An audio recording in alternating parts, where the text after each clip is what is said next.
চেন্নাই এগমোর থেকে নাগেরকোয়েল পর্যন্ত নতুন বন্দে ভারত এক্সপ্রেস চালু হবে ৩১শে আগস্ট থেকে। এই বিজ্ঞপ্তি আজ প্রকাশিত হয়েছে। এটি সপ্তাহে ৬ দিন চলবে এবং মেইনটেনেন্সের জন্য বুধবার দিন চলবে না। ট্রেনটি চেন্নাই এগমোর থেকে সকাল ৫টায় ছাড়বে এবং দুপুর ১টা ৫০ নাগাদ নাগেরকোয়েলে পৌঁছবে।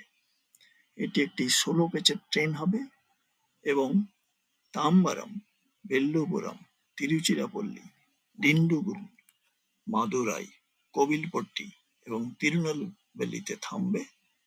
ফিরতি যাত্রা শুরু হবে দুপুর ২টা ২০ নাগাদ নাগেরকোয়েল থেকে এবং চেন্নাই এগমোরে পৌঁছবে রাত ১১টায়।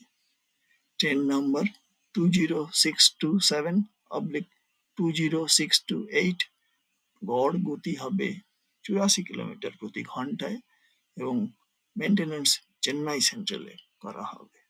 আপনারা কন্যাকুমারী, পন্ডিচেরি এবং রামেশ্বরম যাওয়ার আরও একটি সুবিধাজনক বিকল্প পাবেন।